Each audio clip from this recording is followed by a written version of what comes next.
Savoir politique. Savoir politique. Savoir politique. Savoir politique. Savoir politique. Savoir politique. Démocratiser le savoir pour une culture démocratique.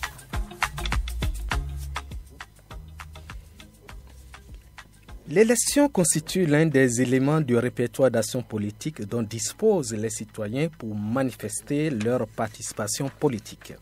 Enjeu de conquête sociale, source et arbitre de rivalité politique, l'élection fait l'objet d'une intense valorisation dans tous les régimes démocratiques. En tant que telle, elle est célébrée comme le fondement de l'ordre démocratique. La symbolique « un homme, une voix » détermine le choix opéré par la majorité des citoyens. Ce choix impacte la société dans un sens ou dans un autre et donne sens et force à l'individu. Ce choix qui se manifeste par le vote consiste à déposer un bulletin dans une urne le jour de l'élection à la date du scrutin. C'est l'acte électoral. Voter, c'est tout d'abord mettre en œuvre un ensemble de gestes matériels et de savoir-faire pratiques dont l'observation conditionne la validité reconnue à ce comportement. Voter, c'est opiner de façon autonome. Voter, c'est aussi admettre de transformer sa conviction personnelle en une voix, en une opinion sans voix, puisque réduite à endosser un bulletin imprimé standardisé. Voter, c'est encore consentir à exprimer son opinion de manière décente dans les termes d'une offre électorale limitée à quelques candidats ou programmes, mais aussi souscrire pacifiquement au verdict des urnes et respecter le principe majoritaire. L'acte électoral est une forme de civilité. Cet acte est au cœur même du processus électoral et est l'élément moteur de toute la mobilisation qui le précède ou et des actions et incertitudes qui viennent après. Amis auditeurs et auditrices de l'émission Savoir politique de dimanche 24 février 2019, merci d'être au rendez-vous du 15e numéro de l'émission Savoir politique. Le thème de nos échanges, vous l'avez constaté ce jour, c'est l'acte électoral. Un rituel social, une mise en scène, un ensemble codifié. Pour en parler, nous avons invité pour vous dans ce studio messieurs Camille Fassinou et Guillaume Momoni. Camille Fassinou, bonsoir. Bonsoir. Vous êtes docteur en droit privé et activiste politique. Et Guillaume Momoni, bonsoir aussi. Bonsoir, vous êtes docteur en sciences politiques et enseignant à la FADESP à l'université d'Abomey-Calavi. Bonsoir chers invités, Stéphane Makobi est à la technique pour cette émission. Au micro, moi c'est Virgile Wessou. Je suis en compagnie de Josaphat Lafia pour l'animation de ce soir. Bonsoir Josaphat. Bonsoir Virgile, amis auditeurs. Bonsoir chers invités. Bonsoir. Bonsoir. Savoir politique est une émission à caractère pédagogique et d'éducation à la citoyenneté. Elle est coproduite par le Centre d'études sociologiques et de sciences politiques CESPO, un laboratoire de recherche en sciences politiques de l'université d'Abomey-Calavi et votre radio au CFM, la fréquence des défis. Le CESPO est dirigé par le professeur Ijan Kakaï, agrégé de sciences politiques et coordonnateur du master recherche en sciences politiques fondamentales. Dans cette émission, nous aurons la chronique sur le thème du jour à 18h30. Elle est proposée par Clément Achadé de l'équipe CESPO Média. Votre rubrique Remue-Ménage est toujours au rendez-vous. La question du jour est la suivante. L'abstentionnisme et le vote blanc sont équivalents et constituent tous deux un acte de vote. Vrai ou faux? Justifiez votre réponse en 2 phrases au maximum. Vos réponses sont attendues via message sur le numéro 94 11 29 09. Je répète, 94 11 29 09. Nous attendons vos réponses. Et la précision et la concision sont très importantes dans vos réponses. Plusieurs lots sont à gagner, notamment des ouvrages offerts par l'ambassade des États-Unis près le Bénin et le CESPO. Vigile Rousseau. On rappelle encore la question une fois. L'abstentionnisme et le vote blanc sont équivalents et constituent tous deux un acte de vote. Vrai ou faux? Justifiez votre réponse en 2 phrases au maximum. Monsieur Guillaume Momoni, lorsqu'on dit que l'acte électoral, c'est-à-dire le vote, que c'est une procédure formelle destinée à dégager un choix collectif par le décompte du choix individuel, est-ce que c'est cela? Quels sont les fondements même de l'acte électoral? Oui, je vous remercie. Je pense que vous avez déjà campé le décor dans votre introduction liminaire. L'acte électoral, effectivement, consiste à permettre aux citoyens de se prononcer sur le choix de ses dirigeants, de se prononcer sur l'orientation de certaines politiques, mais pas que ça. L'acte électoral est aussi une façon de légitimer l'exercice du pouvoir public. C'est aussi une façon de permettre aux citoyens de se réclamer également, disons, d'être partie intégrante du système politique qui le régit. Dit que c'est une formalité, c'est un rituel, c'est un acte individuel dont le décompte des voix rend compte dans une certaine mesure du résultat. C'est un peu tout cela à la fois parce que l'acte de vote est à la fois individuel et collectif. Pour ceux qui pourraient ne pas se prononcer pour l'exercice du vote, par exemple, dit que la soustraction d'une seule voix, ça ne signifierait pas grand-chose. Dans l'issue, n'est-ce pas, du vote, c'est un peu méconnaître une réalité, une double réalité. La première est que lorsque vous êtes seul dans une circonscription de 100 000 habitants, par exemple, le ratio est bien entendu très faible. Mais lorsque, disons, nous nous trouvons en situation de ballotage, ah oui, une seule voix peut compter éminemment. Et donc, en cela, on peut dire que c'est à la fois un acte isolé, mais également qui compte, qui entre en ligne de compte, disons, dans le résultat final, donc dans le décompte final. Vous voulez dire que individuellement, ça participe à une action collective où on est plus fort? Absolument. Docteur, non, c'est docteur Camille Fassinou, exactement. Josaphat, vous avez une question pour lui? Docteur Camille Fassinou, tout de suite, votre collègue désignait le vote comme un rituel. Et alors, dit de l'acte électoral qu'il est un rituel, est-ce que c'est exagéré, vu que sociologiquement, c'est une pratique caractérisée par sa répétition, son caractère codifié des conduites? Je pense que dire que c'est un rituel, ce n'est pas se tromper.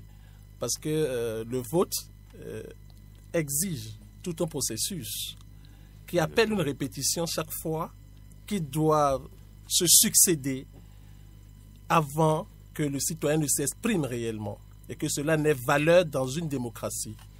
Parce que, n'oublions pas, nous devons partir de la définition même de ce que c'est que la démocratie, le pouvoir du peuple, par le peuple et pour le peuple. Et nous l'avons intégré dans l'article 2 de notre Constitution.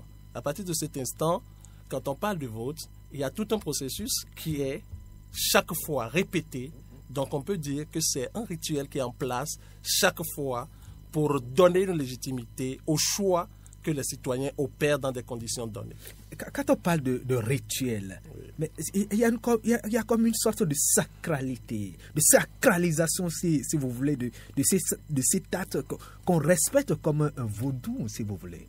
Mais bien sûr que oui. Vous l'avez dit tout à l'heure que le choix opéré individuellement se retrouve dans le collectif.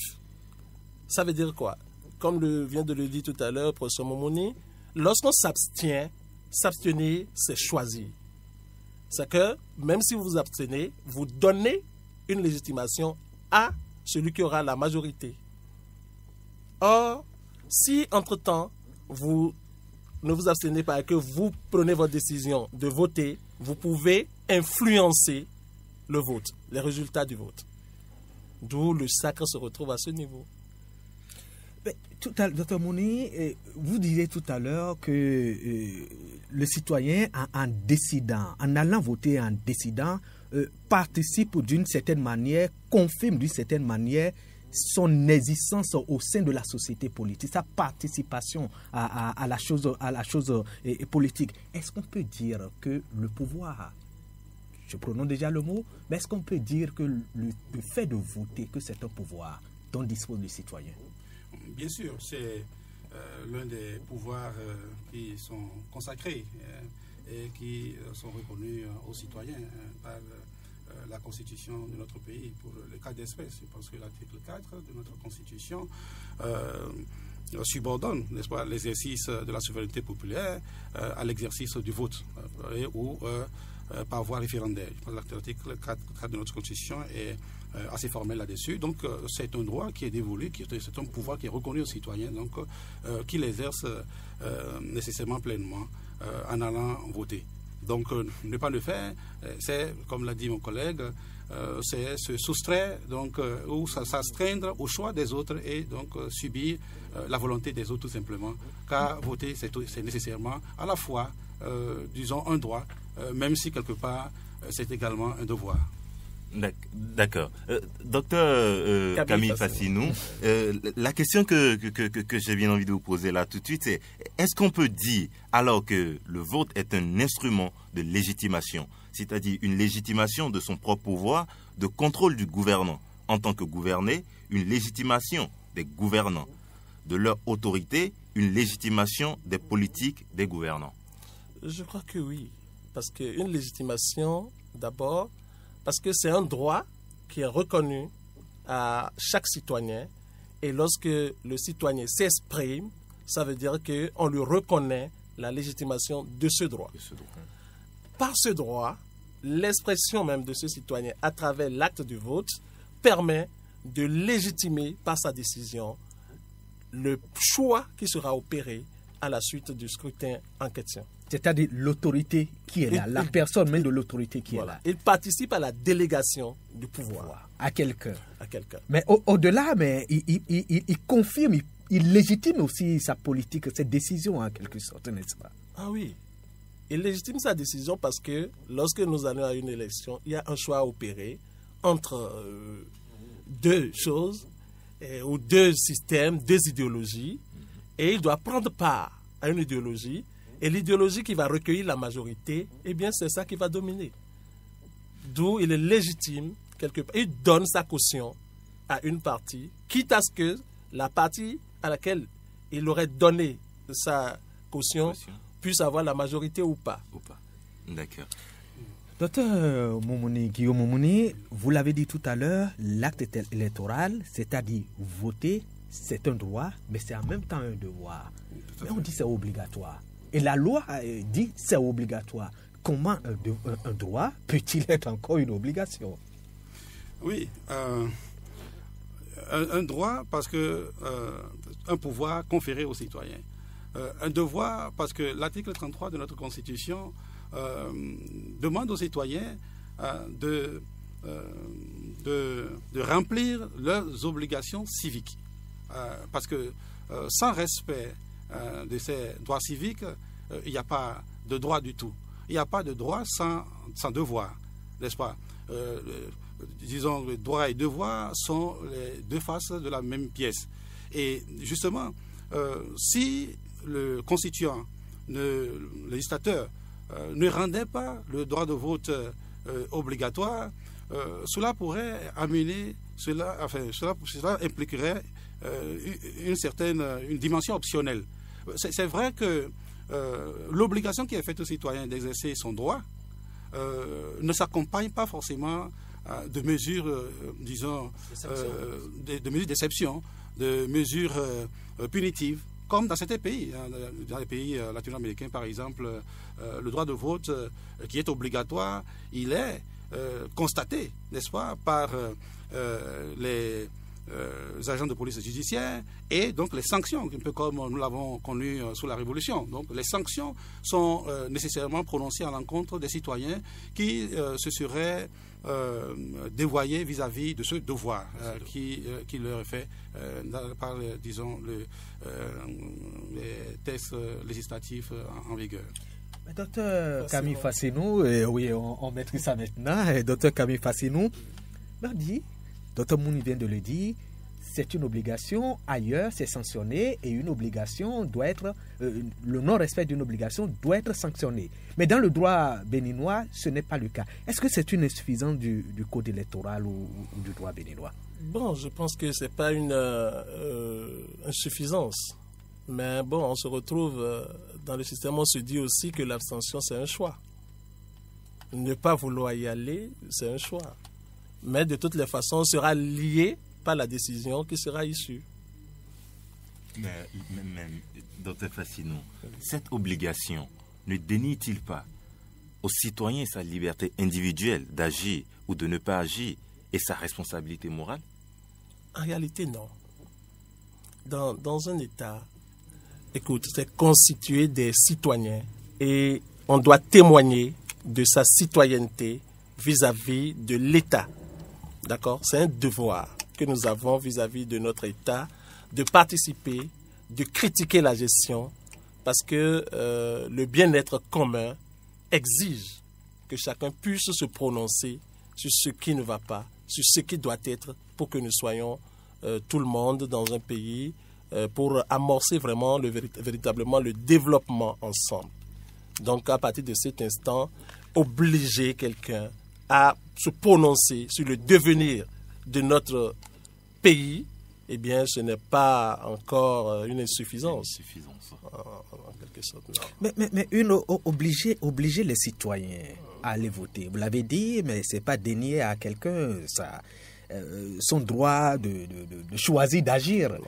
Mais est-ce que ce n'est pas une manière de faciliter la tâche aux partis politiques dont la mission est quand même d'animer la vie politique et d'encourager les citoyens à s'intéresser ou à s'engager beaucoup plus dans l'action politique?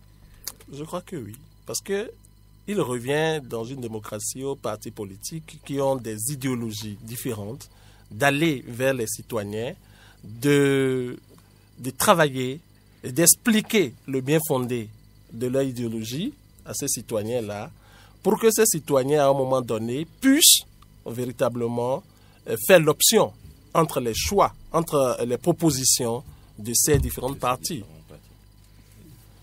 Mais souvent, lorsque on est dans des situations d'abstentionnisme, c'est que les citoyens, à un moment donné, ont des appréhensions sur les suites de leur vote. C'est tout. D'accord. Merci beaucoup. Docteur Momouni, quelles sont les possibilités d'exprimer son vote? Quels sont les types de choix que peut opérer un électeur pendant l'acte électoral? Oui.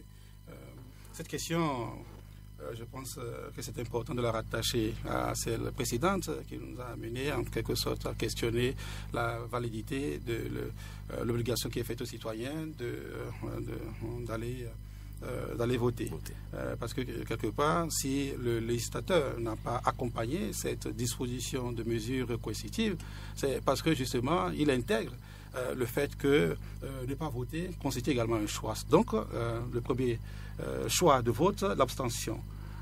On peut, parce que étant donné sa lecture du champ politique, qui peut rimer avec une certaine désaffection, qui peut rimer avec une opposition silencieuse du comment de l'évolution des choses dans l'État, du comment de la gouvernance, du pourquoi choisir ce panel dans lequel l'électeur ne se retrouve pas du tout.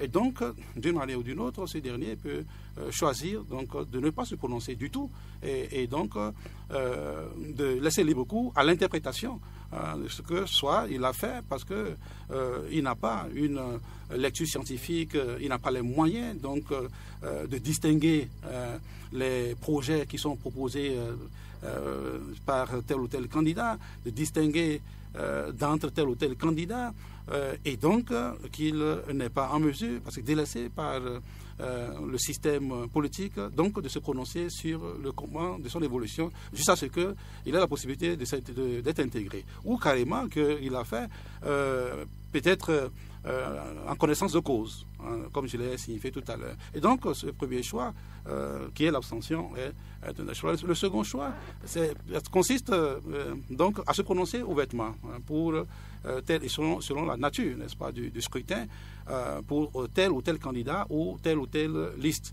Et selon la nature également du vote, si par exemple c'est un référendum, donc nous nous trouvons en situation de dire oui ou non, ou bien avec un oui mais ou un non mais selon disons la formulation de la question du référendum.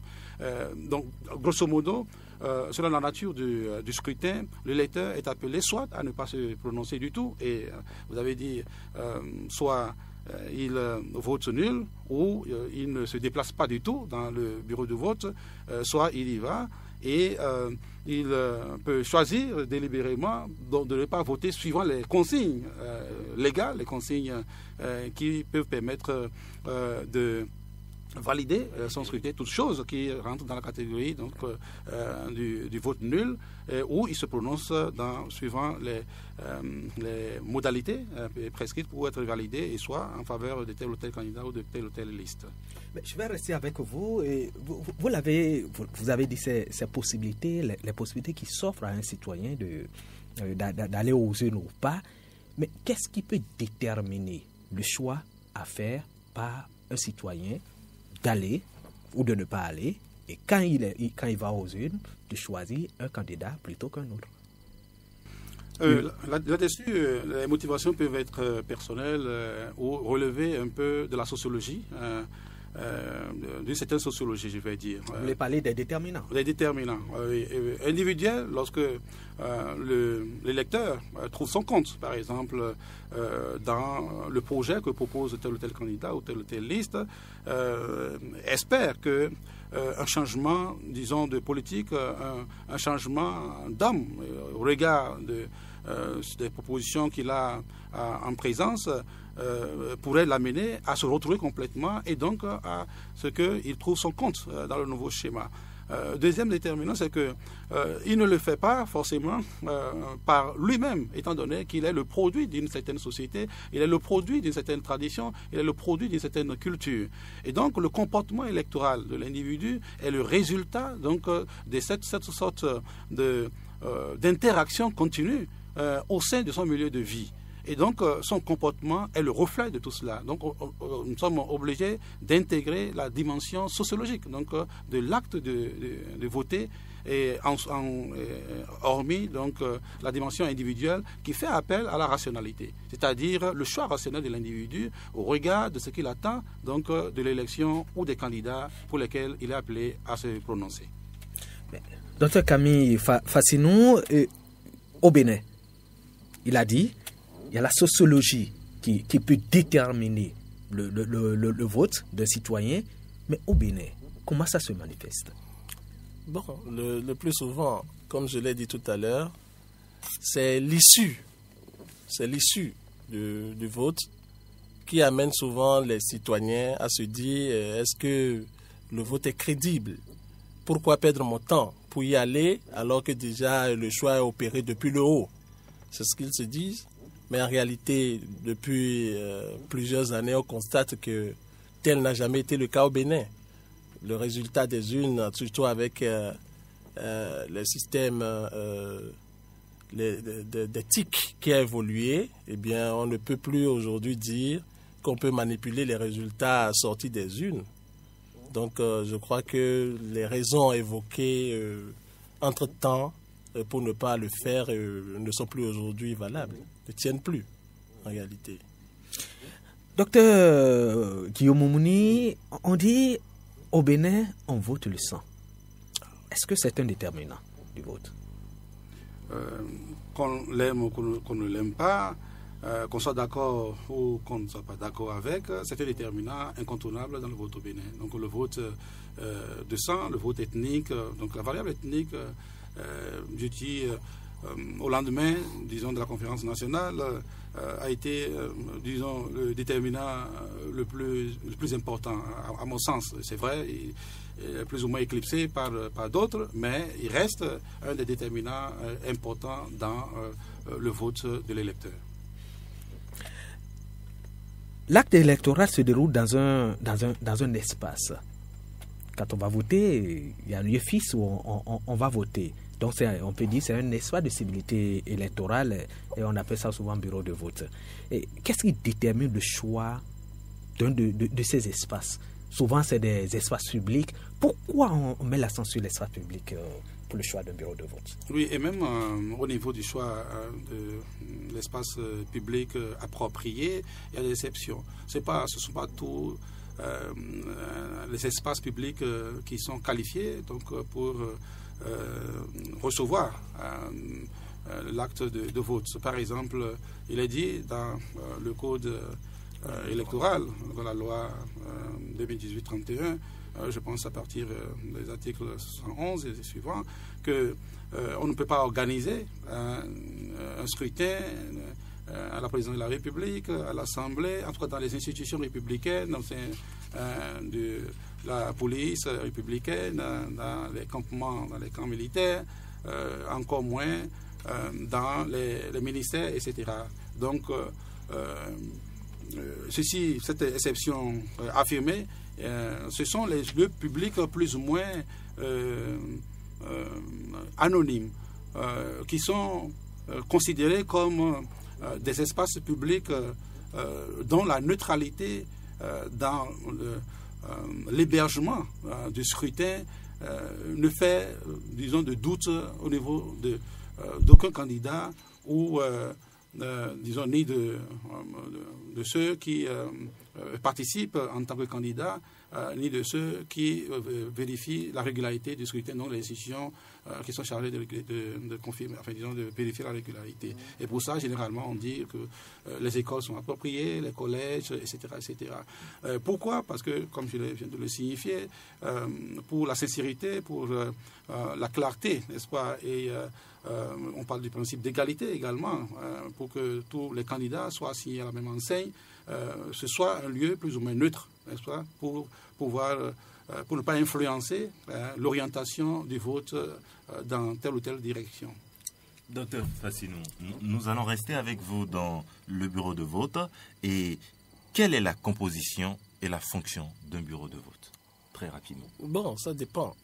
Pour la composition d'un bureau de vote, il y a souvent un président, il doit avoir au moins 2 assesseurs dans le bureau de vote. Ça, c'est, quand on parle de bureau de vote, ça c'est le volet physique. Et il y a le matériel qu'on doit avoir dans le bureau de vote. Et là, parlant du matériel, on doit avoir l'urne, on doit avoir les bulletins qui doivent être au nombre par rapport à la liste électorale disponible. On doit avoir l'isoloir qui doit permettre aux citoyens de respecter son secret de vote. Et je pense qu'à la fin du scrutin, on doit choisir 2 scrutateurs pour aider le bureau de vote physique.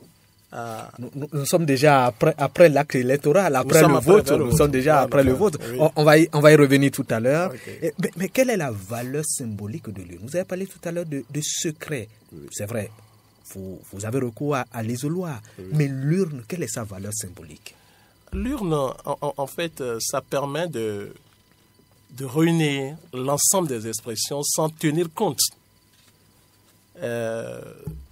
de la couleur politique de X et Y. Et d'ailleurs que le secret à partir de l'isoloir permet de rassembler l'ensemble, et il y a la magie qui s'opère. Il y a la magie qui s'opère parce que... La magie de... Oui, de l'acte électoral qui s'opère, au point où quelqu'un qui pense que même ta femme peut ne pas voter pour toi, même tes enfants peuvent ne pas voter pour toi, et puis le soir, tu constates, pourtant nous avons voté dans le même bureau de vote.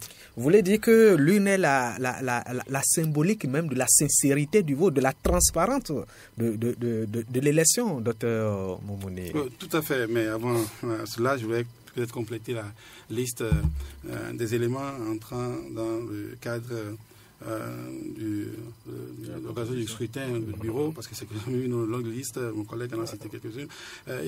Il est prévu également que dans les situations de retard constaté dans le démarrage, que par exemple le vote se prolonge tard dans la nuit, donc 2 lampes au niveau de chaque bureau de vote, également l'encre indélébile qui a été signifiée. Pour éviter les votes multiples? Oui, pour éviter bien sûr les votes multiples.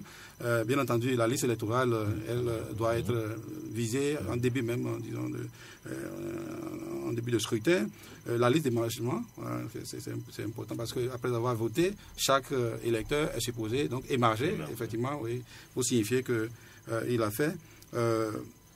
Les procès-verbaux de déroulement du scrutin, comme vous avez suivi, dans des cas où certains n'ont pas signé, Or, la loi dit que c'est seulement quand ils sont empêchés donc, de signature que la non-signature n'emporte pas annulation du vote au niveau du bureau. Et donc, c'est un élément important. Donc, voilà, que ne pas signer ne signifierait pas du tout que le scrutin puisse être annulé. Les bulletins de vote, bien entendu, le registre de vote par procuration, parce que certains parlent. On en reviendra tout à l'heure, mais avant, on va marquer une pause pour écouter la chronique de Clément Achadé, qui est de l'équipe du CESPO Média. Savoir politique. Savoir politique. Savoir politique. Savoir politique. Savoir politique. Savoir politique. L'élection est un mécanisme par lequel un peuple désigne librement ses représentants qui se chargent en son nom et à sa place de décider des affaires publiques. Ainsi défini, le vote est un ABC de l'élection considéré comme un acte électoral. C'est l'expression du choix de l'ensemble des citoyens en faveur d'une personne que ces derniers jugent capables d'exercer en leur nom un mandat public ou sa volonté d'adhérer ou non à un projet de société ou un projet d'action publique qui lui est soumis. Mais dans les démocraties pluralistes caractérisées par le multipartisme intégral, où les électeurs sont sollicités par différents candidats, il est facile d'oublier que le vote n'a pas pour unique fonction de choisir des gouvernants et porter un jugement sur leur politique. Une grande partie des critiques formulées à l'époque de sa généralisation en Europe se trouvent considérablement affaiblies par cette erreur d'appréciation. Au Bénin, les citoyens expriment leur choix à travers 3 types d'élections, à savoir la présidentielle, les législatives et les élections locales. Comme dans bien d'autres démocraties, à chaque élection correspond un type de suffrage. De cette réflexion sur l'acte électoral au Bénin se dégage une question légitime. Qui peut voter et quelles conditions doit remplir l'électeur? D'abord, les électeurs sont regroupés en un corps appelé corps électoral. En termes clairs, il s'agit des personnes autorisées à voter. Et pour appartenir à ce corps électoral, le citoyen doit remplir les conditions déterminées par la législation électorale en vigueur. Selon le code électoral en République du Bénin, sont électeurs les Béninois et les Béninoises âgés de 18 ans révolus au jour du scrutin et jouissant de leurs droits civils et politiques. En revanche, ne peuvent être électeurs les étrangers, les individus condamnés pour un crime ou à une peine d'emprisonnement, etc. Et pour exprimer son droit de vote, il faut préalablement disposer d'une carte d'électeur, sésame précieux d'accès aux salles de scrutin. Entre autres éléments clés du processus électoral, les campagnes électorales caractérisées par de fortes promesses et des campagnes de propagande, durant lesquelles les candidats utilisent la persuasion et parfois la rhétorique pour convaincre les citoyens à les soutenir. Au Bénin, sa durée est de 15 jours. Pour garantir une égalité entre les candidats en lice, elle est encadrée rigoureusement sur 2 aspects, à savoir l'utilisation des moyens officiels de communication d'une part et des dépenses électorales d'autre part. Mais malgré l'existence d'un tel encadrement, il n'est pas rare de constater que l'accès aux médias de service public n'est pas équitable. Certains observateurs dénoncent le plus souvent la caporalisation de ces médias par les camps au pouvoir. Au Bénin, on se rappelle encore de la marche de l'opposition sur la télévision nationale en 2013. Selon un rapport d'observation et d'analyse des processus électoraux de l'Autorité nationale de lutte contre la corruption en 2015 au Bénin, l'intensité de la campagne et la mobilisation des électeurs ont été en dents de scie. L'absence de contrôle des dépenses de campagne et l'utilisation abusive des moyens de l'État ont accentué le déséquilibre entre les candidats en termes d'accès aux médias privés, de mobilisation des militants, mais aussi la visite en région et d'organisation de rassemblements. L'apport personnel à la mobilisation financière des candidats sont déterminants dans le financement des campagnes. Par ailleurs, parmi les autres éléments clés du processus électoral figure la fraude électorale. Définie comme toute action menée en violation de la loi en vue de favoriser un candidat ou une liste de candidats, elle peut intervenir à toutes les étapes du processus et peut être imputable à divers acteurs du processus. En tout état de cause, ces irrégularités ne doivent en aucun cas émousser l'ardeur du citoyen à aller accomplir son devoir civique. D'ailleurs, en sciences politiques, on retient traditionnellement le vote comme modalité essentielle de la participation politique dans les démocraties contemporaines. Cependant, on ne saurait prétendre l'y restreindre. En effet, l'éventail des formes observables de la participation politique se révèle en pratique beaucoup plus large. A contrario, on se demande si la participation politique par le vote se réduit-elle au vote effectif ou bien doit-on considérer l'abstentionnisme et la non-inscription sur des listes électorales comme la marque d'une expression politique. Il est nécessaire ici de clairement distinguer les deux phénomènes. En effet, l'abstentionnisme concerne les individus qui ont fait la démarche de s'inscrire sur les listes électorales mais qui ne se sont pas rendus aux urnes pour l'élection. Il n'est pas équivalent au vote blanc qui constitue un acte de vote quand bien même la plupart du temps il n'est pas pris en compte dans le décompte final des bulletins exprimés. L'abstentionnisme révèle en général de trois logiques. Il peut être le produit des citoyens qui se sentent étrangers aux enjeux mobilisant l'électorat. À l'inverse, il peut résulter des citoyens très intéressés par la politique et très informés qui ne se reconnaissent pas dans l'offre électorale telle qu'elle leur est soumise et qui opèrent des calculs au regard des sondages ou des échéances électorales. Entre ces deux pôles d'abstentionnisme se trouve un troisième type d'électeurs qui, bien qu'inscrits sur la liste électorale, ne votent que lorsqu'ils ont la conviction qu'il existe un enjeu important pour leur propre sort. La non-inscription sur la liste est quant à elle plus difficile à cerner. On peut néanmoins présumer qu'elle est le fruit, d'une part, des individus qui se sentent très faiblement intégrés dans la société et ne ressentent aucun intérêt pour la politique. Elle peut d'autre part être le fait des personnes qui rejettent le système politique et ses règles.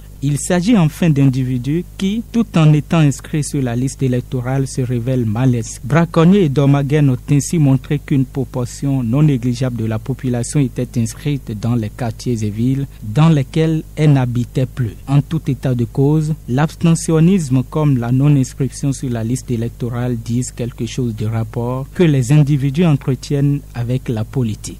À ce titre, ils doivent être analysés comme des formes possibles de participation politique. Cependant, il n'en demeure pas moins que se suppose plus globalement le problème de la compétence politique des citoyens et des inégalités sociales face à la participation politique. Bien qu'il apparaisse comme fondamental, le vote ne borne pas l'horizon de la participation politique. Et l'exemple le plus frappant d'une forme de participation moderne, ce sont les mobilisations collectives caractérisées par les manifestations et les violences. En définitive, tout citoyen qui se réclame démocrate doit participer au vote, qui est un acte relevant de la citoyenneté civique et du patriotisme. Savoir politique. Savoir politique. Savoir politique. Savoir politique. Savoir politique. Alors, docteur Mouni Guillaume, docteur Camille Fassinon, vous avez écouté la chronique de Clément Achadé de l'équipe Cestro Média. Votre réaction, docteur Guillaume Mouni? Oui, je pense que c'est une chronique compréhensive et qui disons, campe pleinement le décor de l'acte de vote, du comment et également du comment pas, du comment du vote et du pourquoi est-ce que certains font le choix, n'est-ce pas, de ne pas s'inscrire du tout sur les listes électorales et de s'inscrire, mais de se prononcer sur le scrutin de différentes manières. Je pense que je suis revenu un peu, j'ai survolé un peu la question tout à l'heure. Cela est d'autant plus important que au Bénin, il a souvent manqué le travail après scrutin, c'est-à-dire une certaine analyse savante du comportement électoral qui puisse permettre de dégager une certaine prévision par rapport au comportement de l'électeur au tournant de tel ou tel scrutin, car certains comportements se recoupent et étant donné les contextes qui se reproduisent. Les candidats, enfin, les citoyens qui s'abstiennent, par exemple, de se présenter alors qu'ils se sont inscrits, c'est intéressant. Donc, ailleurs, il y a souvent des sondages qui se font, des interviews, des entretiens, pour dégager un peu les logiques qui sous-tendent le refus donc, du vote. Et dans un contexte où nous pensons que voter, c'est aussi une manière de légitimer l'exercice du pouvoir public, du pouvoir politique, ne pas le faire. Et selon le taux d'abstention, on peut, dans une certaine mesure, comprendre le niveau de désaffection de l'électeur par rapport à la chose politique dans son ensemble. Mais est-ce que cette passerelle existe entre la possibilité d'étudier ces comportements et la prise en compte au niveau du champ politique de ces différents comportements? Je pense que jusque-là, nous n'avons pas encore cette sorte de passerelle, et c'est pourquoi une émission telle que celle promue par le CESPO est vraiment la bienvenue, parce que le pays est en manque d'une analyse scientifique de l'acte électoral, disons du comportement électoral dans son ensemble, du comportement politique des citoyens, du comportement politique du professionnel de la politique. Et donc, c'est très important que nous ayons une plateforme qui nous permette de faire ces genres d'échanges et de nous projeter dans la dynamique du comportement politique, tant au niveau de l'individu qu'au niveau de la classe politique, pour en dégager des conclusions qui permettent de faire toujours mieux à chaque tournant électoral. Merci pour vos encouragements à l'émission Savoir politique. Ça fait du chaud au cœur. Mais Josafa Lafia, il est bien de rappeler la question du jour. La question du jeu. Chers amis auditeurs, votre rubrique remue-ménage du jour a pour question: l'abstentionnisme et le vote blanc sont équivalents et constituent tous deux un acte de vote. Vrai ou faux? Justifiez votre réponse en 2 phrases au maximum. Nous rappelons que vos réponses sont attendues via WhatsApp au numéro 94 11 29 09. 94 11 29 09. Le gagnant du jeu de la dernière émission est bien sûr le propriétaire du numéro 67 37 26 64. Le gagnant du jeu de la dernière émission est bien le détenteur du numéro 67 37 26 64. Il pourra retirer son lot au CESPO. Mais docteur Camille Fassinou, et nous parlions tout à l'heure, le chroniqueur parlait tout à l'heure des conditions pour faire partie du corps électoral. Mais malgré ces conditions, est-ce qu'on peut voter sans bulletin? Quelle est l'importance du bulletin dans un vote? Je pense qu'on ne peut pas voter sans bulletin, parce que c'est le bulletin qui permet aux citoyens de départager les listes et les projets de société en jeu par rapport à une élection. Et c'est d'ailleurs pourquoi je disais tantôt que à l'ouverture du bureau de vote, on doit d'abord veiller et vérifier que le nombre de bulletins correspond au nombre d'inscrits sur la liste au niveau de ce bureau de vote. Parce que le citoyen ne peut pas se déplacer, se retrouver dans le bureau de vote, et il y aura manque de bulletins de vote. Et on doit veiller à l'égalité du nombre de bulletins de vote par rapport à l'ensemble des listes en jeu.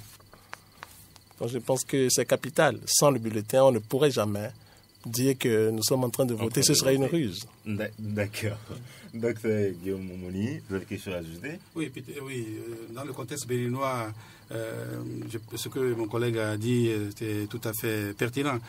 Mais il se pourrait que, disons, la manière de préparer le scrutin au Bénin évolue, étant donné la faveur du développement des TIC, et que le vote électronique puisse être introduit.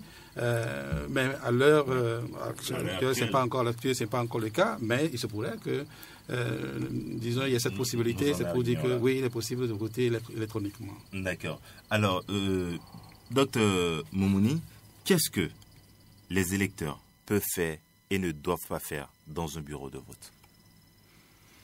Oui, déjà, dans un bureau de vote, il faudrait que, en se présentant, il s'assure qu'effectivement, il s'était inscrit dans ce bulletin, dans ce bureau de vote, dans ce poste de vote, bureau de vote. Ensuite, avoir leur pièce d'identité ou leur carte électorale en main, pour pouvoir, disons, attester de ce que c'est effectivement l'individu qui se présente pour voter. Ce qu'il ne faut pas faire, je pense que c'est beaucoup plus en nombre, en éléments plus importants, plus que ce que les lecteurs supposés faire, parce que ce sont plus les interdictions qui peuvent, dont certaines sont passibles de peine, disons, de privation, n'est-ce pas, de liberté.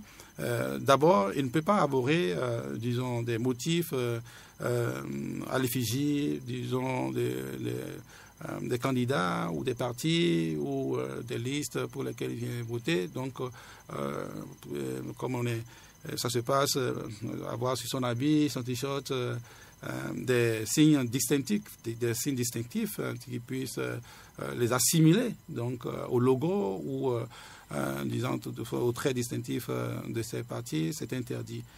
Il faut donc porter ce qui est neutre, un habit neutre, que ce soit un t-shirt, mais qui ne porte absolument rien du tout, qui puisse rappeler soit le slogan, disons, ou autre symbole, disons, des listes en présence, des candidats en présence. Deuxièmement, vous voulez dire qu'il n'y a pas de propagande sur les lieux du vote? Absolument pas, absolument pas. Ni, disons, un habillement qui le suggère, ni une sorte de diffusion ou de propagande orale un peu à la faveur de tel ou tel, c'est interdit. Donc il n'y a pas de campagne sur les lieux du vote, ça c'est très clair. Ensuite, ce n'est pas seulement, disons, dans le bureau de vote, mais aux alentours également, disons, du bureau de vote, parce que si vous pensez que c'est considéré l'enceinte du bureau de vote, que cette disposition est prescrite, non, mais aux alentours également, parce que si vous parlez, si vous criez, mais voilà, il faut voter pour tel candidat, on peut venir vous prendre, même si vous n'êtes pas électeur. Donc c'est cela. Vous voulez dire, derrière une école qui abrite un bureau de vote, si on crée pour tel ou tel candidat, vous pouvez passer. Il ne faut pas oublier qu'il y a les forces, c'est le bien fondé du positionnement des forces de l'ordre sur les sites de vote, dans les centres de vote. Et donc, oui, lorsque ça se passe, le président donc du bureau de vote ou du centre automatiquement doit mobiliser les forces de l'ordre pour mettre la main sur celui qui commettrait cet impair. Ensuite, c'est aussi important que l'électeur le sache, en portant son choix sur le bulletin, l'électeur doit éviter scrupuleusement de laisser un signe distinctif qui puisse identifier ce choix à un candidat ou à une liste. C'est-à-dire ce qui est interdit du point de vue de la propagande, l'est à l'intérieur du bulletin de vote, enfin disons, du bureau de vote, du point de vue de la façon de voter. Lorsque je veux voter pour X, je signifie que c'est moi qui vote, ou bien je mets les initiaux de mon nom. Ça, non seulement c'est interdit, mais cela est puni par la loi. C'est-à-dire, je ne peux pas mettre sur un bulletin de vote, sur le logo d'un parti ou sur la photo d'un candidat, Guillaume Moumouni ou GM par exemple. Voilà, ou GM. Tout ce qui peut friser une identification de quoi que ce soit en termes de personnes ou de personnes ou autre chose qui puisse amener à comprendre qui a voté. Cela n'est pas possible, c'est scrupuleusement interdit. L'électeur doit aussi éviter donc de tamponner plus d'une fois. Lorsque sur son bulletin de vote, il répète le geste du vote, cela forcément, c'est vrai, ce n'est pas puni, mais il fait annuler son vote. Donc, s'il va voter pour que son bulletin soit pris en compte, il doit éviter, donc, disons, il doit seulement mettre le tampon exactement sur l'endroit désigné, voilà, qui représente, disons, son candidat ou sa liste, voilà. Gabi Fassinou, le vote par procuration ou le vote par dérogation, quelles sont les conditions? Qu'est-ce que cela veut dire, voter par procuration? Qu'est-ce que cela veut dire, voter par dérogation? Et quelles sont les conditions pour voter ainsi? Bon, voter par procuration, c'est d'abord que la personne soit empêchée et la personne prend les dispositions légales en la matière pour donner les pleins pouvoirs à une autre personne de pouvoir agir en ces lieux et places. Et c'est ça, voter par procuration. Lorsque les conditions sont remplies, que la personne a l'autorisation requise, eh bien, celui qui a été désigné, mandaté, peut voter en ces lieux et places. Quelles sont les conditions et comment peut-on avoir l'autorisation de voter par procuration? Oh là, il faut retourner au code électoral. Moi, oui. Vous voulez... Effectivement, le code a listé disons, les catégories qui sont concernées par la dérogation. Il y a d'abord les agents publics qui sont empêchés, dont disons, les occupations professionnelles empêchent d'être disons, dans leur résidence ou le lieu de résidence lors du déroulement du scrutin. Il s'agit par exemple des forces de l'ordre. Ça, c'est le vote par dérogation. Le vote par dérogation. Par dérogation. Ou les forces de sécurité publique, les journalistes, etc. En tout cas, toute catégorie, y compris les grands handicapés, les grands infirmes, ou peut-être les personnes qui sont retenues par une certaine infirmité ou assignées à résidence, etc. Donc ce sont mais je pense que le vote par dérogation, c'est un vote qui s'exprime en termes de disons d'anticipation par rapport au scrutin. L'électeur fait parvenir donc au soupli fermé donc son vote, pendant que le vote par procuration, ce sont peut-être les mêmes catégories, mais c'est un mandataire. Donc, je suis malade, voilà. Par exemple. Est-ce que je peux demander à quelqu'un de voter par procuration en lieu et place de... Absolument, c'est ça. Donc, les catégories qui sont concernées par la dérogation également sont également celles qui peuvent voter par procuration. Mais comment avoir l'autorisation de donner procuration à quelqu'un pour voter en lieu et pour voter à sa place? Oui, puisque c'est la preuve de ce que soit des obligations professionnelles ou familiales vous empêchent d'être dans le lieu de résidence lors du déroulement du scrutin. Ça, c'est le premier critère.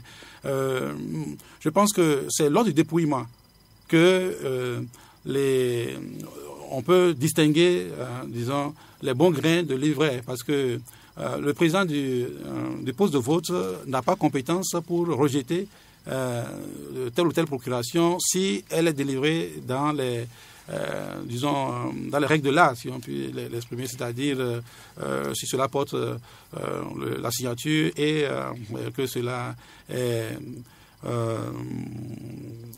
comment dire légalisé dans les conditions qu'il faut. Le président du bureau de vote il prend acte et donc fait voter le mandataire. Mais je pense que lors disons des corrections et puis de la validation, n'est-ce pas, des résultats du vote, il revient, n'est-ce pas, à l'institution qui est chargée, dans le cas d'espèce à la Sénat, donc de valider ou d'invalider telle ou telle procuration qui aurait été délivrée. Oui, docteur Camille Fassinou, dites-nous très rapidement, administrativement, quelle autorité est compétente pour délivrer une procuration à quelqu'un? Bon, je pense que pour délivrer une procuration, la personne doit se rapprocher de la Sénat et remplir les conditions. Et j'espère que c'est à la Sénat qui organise les élections d'autoriser. Bien, chers invités, nous sommes au terme de cette émission. C'est allé très rapidement. Mais nous avons abordé plusieurs points de la question de l'acte électoral. Chers auditeurs, c'est ici que prend fin l'émission Savoir politique de ce jour, en 52 minutes environ. Avec nos deux invités, nous avons décrypté l'acte électoral pour mieux révéler son utilité et son importance. Camille Fassinou, docteur en droit privé et activiste politique. Guillaume Moumouni, docteur en sciences politiques et enseignant à la faculté de droit et de sciences politiques de l'université d'Abomey-Calavi. Merci à vous. Merci. Le gagnant du jeu remis ménage de la dernière émission, celle du dimanche 10 février dernier, c'est le détenteur du numéro 67. On va le rappeler tout à l'heure. Ouais. Chers amis auditeurs, prenez le rendez-vous du prochain numéro dans 15 jours. Ce sera le dimanche 10 mars 2019 avec pour thème le slogan électoral. Vous pouvez suivre en nouvelle diffusion ce numéro dimanche prochain de 18h à 19h. N'oubliez surtout pas de rattraper les anciennes émissions, les anciennes éditions de l'émission Savoir Politique sur la chaîne YouTube du CESPO en tapant CESPO Média. À l'animation ce jour, Virgile Wessou et merci à tous et portez-vous bien. À bientôt.